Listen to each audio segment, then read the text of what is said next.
Good morning, আশা করি তোমরা সবাই ভালো আছো। আমিও ভালো আছি। আজ থার্ড ডে খাজিয়ারে, আজকে লাস্ট ডে আমাদের। কাল সকালে আমরা বেরিয়ে যাব। এখানে করে নিচ্ছি ব্রেকফাস্ট তোমাদের আগেও দু একবার দেখিয়েছি। আর এই যে অনেক কিছুই থাকে এখানে, সব তো খাওয়া পসিবল হয় না, তার মধ্যে একটু একটু করে টেস্ট করার চেষ্টা করি কীরকম কি। এখানে আমি আর আমার বোন ব্রেকফাস্ট করে নিচ্ছি, তারপরে আমাদের বেরোতে হবে। অদ্রিজা আর মাসু আগেই ব্রেকফাস্ট করে নিয়েছে, ওরা আগেই রেডি হয়ে চলে আসে, আমরা পরে আসি। গুড মর্নিং, আজকে আমরা যাচ্ছি চামেরা লেক। ওকে, চামেরা লেক।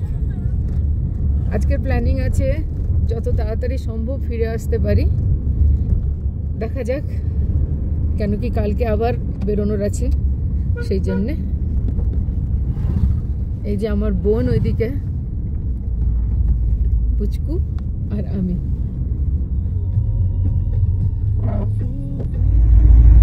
এই জায়গাটার নাম হচ্ছে ওবড়ি। এটা রবি রিভার। যে রবি বিচে পানি कोई नहीं, ते अपनी कहानी कोई नहीं, ते संग वेलिया कोई ना, ते किसी न सुनानी कोई नहीं।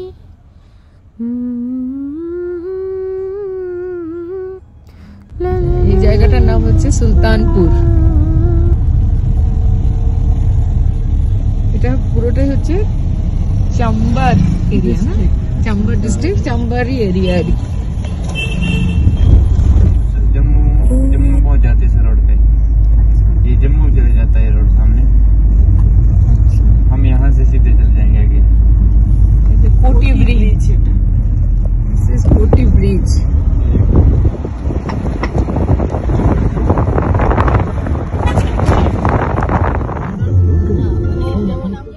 বেড়াতে যাওয়ার একটা ট্র্যাজিক পার্ট কি জানো, যতদূর সম্ভব এই জায়গাগুলোতে আর কোনো দিন ফিরে আসা হবে না।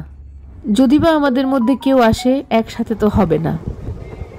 আমরা চলে এসেছি চামেরা লেকে। এখানের জায়গাটা ভীষণ সুন্দর। এটা চাম্বা ডিস্ট্রিক্টের মধ্যে পড়ছে, আর এটা অনেকটা নিচে চলে এসেছে, সেই জন্য এখানে ঠান্ডা তো একদমই ছিল না, নর্মাল প্লেজেন্ট ছিল ওয়েদার। আমরা এখানে বোটিং করব, সেই জন্য সবাই তৈরি হয়ে যাচ্ছি। এটা টিকিটের নানা রকমের ব্যবস্থা ছিল, different types of boat, different types of ticket. তো বেশ ভালোই লাগলো আমার ব্যবস্থাটা। আমরা আলটিমেটলি একটা 14 সিটার নিয়েছিলাম, যেটাতে আমরা খুব সুন্দরভাবে আমাদের ম্যানেজ হয়ে গেছিলো, আর খুব ভালো আমরা ঘুরেছিলাম। এখন আমরা যাচ্ছি মোটর বোটে, চামেরা লেক।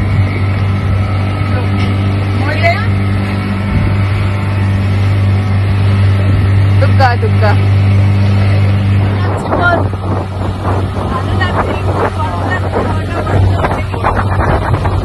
এখন হাওয়াটা কি ভালো দিচ্ছে না, খুব সুন্দর হাওয়াটা।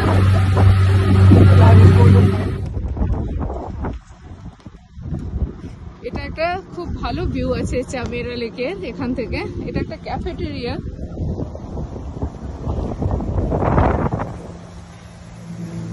সবাই ক্যামেরা নিয়ে দাঁড়িয়ে পড়েছে, তার মানে নিশ্চয়ই এটা ভালো লাগছে সবারই।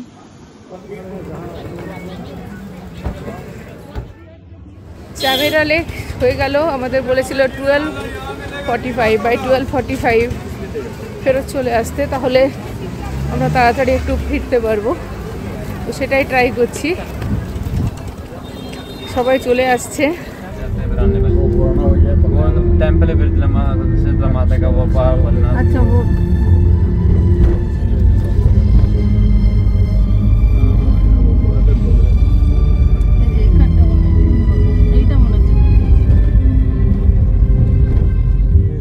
रेड वैली मूली है।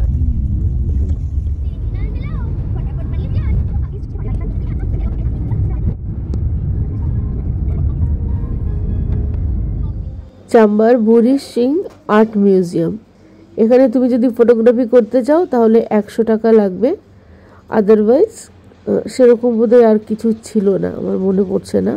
ওনাকে 100 টাকা পরে দিয়ে আসলো যাতে ছবিগুলো তোলা যায়। মিউজিয়াম দেখতে গেলে মনে হয় কি বলতো, যেন সব মনে রেখে নিতে হবে, তার ফটো তোলা, তার এই সেই। এখন যখন এগুলো অ্যারেঞ্জ করছি 90% জিনিস তো আমার মনেই নেই যেগুলো ছিল কি।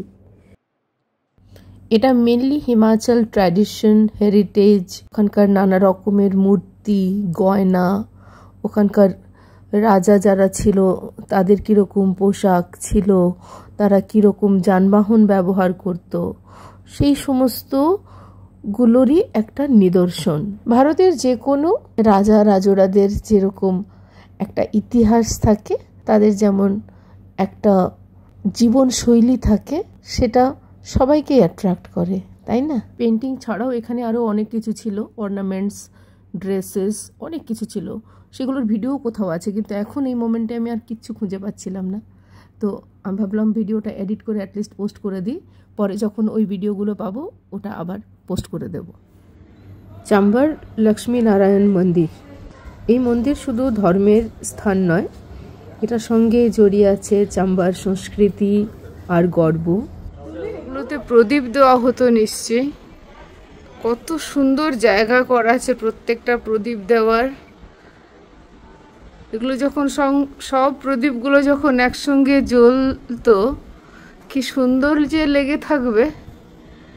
এই মন্দিরটি তৈরি হয়েছিল 10th সেঞ্চুরিতে রাজা সাহিল বার্মানের শাসনকালে। ওভার 1000 years old, একটা জীবিত ইতিহাস। মন্দির কমপ্লেক্সে আছে টোটাল 6টি মন্দির, যেখানে শিব, গৌরী, রাধাকৃষ্ণ ও হনুমানজির পুজো করা হয়। মন্দিরের কাঠ আর পাথরের কাজ দেখলেই বুঝতে পারা যাবে হিমাচলের ট্র্যাডিশনাল কাঠকুনি আর্কিটেকচারের প্রভাব। কোল্ড ক্লাইমেটের জন্য এটা পারফেক্ট স্ট্রাকচার। এই মন্দিরে প্রধান মূর্তি হল লর্ড বিষ্ণু নারায়ণ রূপে। এগুলো নিশ্চয়ই মন্দিরের অন্য সব কাজকর্মের জন্য ইউজ হতো, কারণ মানুষের থাকার জন্যে বা কিছু। এখনো কিছু পুরনো কারুকাজ এখনো বেঁচে আছে। যারা পুরনো আর্কিটেকচার পছন্দ করো তাদের তো এই মন্দিরে খুবই ভালো লাগবে। এখানে একটা রাজবাড়িও আছে, সেটা আমাদের আর যাওয়া হলো না। কিছুটা সময়ের অভাবে, কিছুটা আশেপাশের লোকজন একটু ডিসকারেজ করলো, তো যে কারণেই হোক যাওয়া হলো না। বললো আজ বন্ধ থাকবে, সেদিন বোধহয় রোববার ছিল বা কিছু। আমরা এমনি রাস্তার ধারেই একটা দোকান থেকে খাবার খেয়ে নিলাম। খাবার খাওয়ার সময় হয়ে গিয়েছিল, সেই জন্যে ছোলে ভাটুরে ছিল আর দই বড়া। ছোলেটা একটু অদ্ভুত টাইপেরই ছিল, আর দই বড়াটাও ওকেই ছিল। আমি জিজ্ঞেস করলাম যে আপকা ফেমাস কে है, বলে সারা চিজ ফেমাস। আমরা এখন চাম্বাতে এখানে খাবার খেয়ে নিলাম, ওখানে পুচকু কিছু জুতো দেখছে, তারপর এবার আমরা বেরিয়ে যাব এখান থেকে। সুন্দর লাগছে, ব্যাগটা তুই ধরে নিবি, খুব ভারী আছে। চাম্বা যে টাউনটা আছে, এটা তার মাঝখানটাতে দেখো একটা বিশাল বড় পার্ক আছে, ওটাকে ঘিরেই চাম্বার অফিস মেন জায়গাটা গড়ে উঠেছে। এই সাদা সবুজ বিল্ডিংটা, এটাই হচ্ছে রাজবাড়ি। এটা একটা অনেক বড় জায়গা, সবাই এখানে কেউ বসে গল্প করছে, কেউ এখানে বসে পিকনিক করছে, কেউ এমনি ঘুরে বেড়াচ্ছে।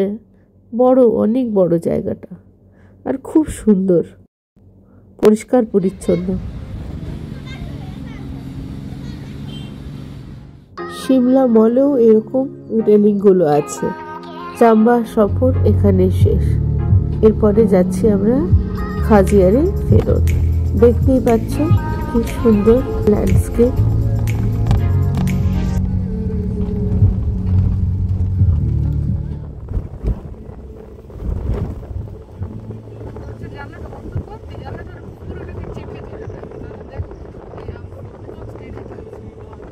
এই যে এটা হচ্ছে মিনি সুইজারল্যান্ড, আর এখানে এই যে গরুও চড়ছে, আমরা ছবিও তুলছি।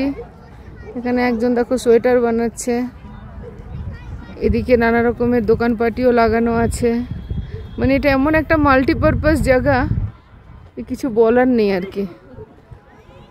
খুবই সুন্দর, যদিও এই দিকটা দেখলে বোঝা যাচ্ছে খুবই সুন্দর।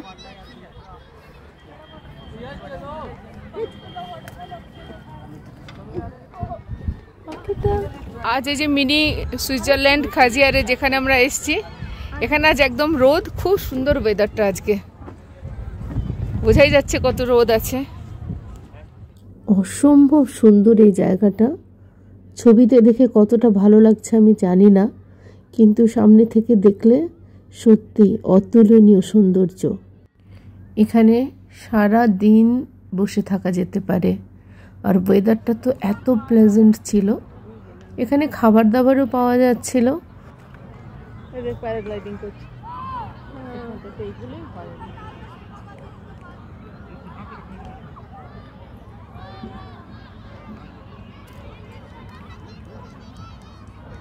এই মাঝখানের যে পোর্শনটা যেখানে কিছু না কিছু ঘাস পাতা এইসব হয়ে আছে, এইটাই হচ্ছে লেক।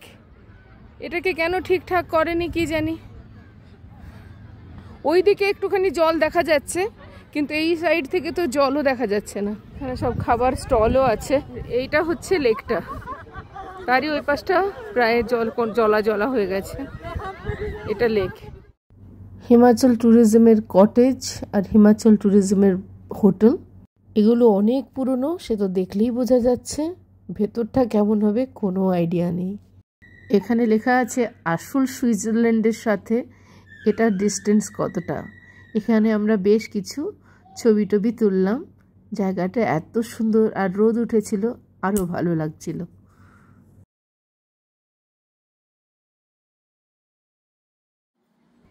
এখানেই চলে গেলাম একদম অনেক পুরনো একটা মন্দির, নাম হচ্ছে প্রাচীন খজিনাগ মন্দির।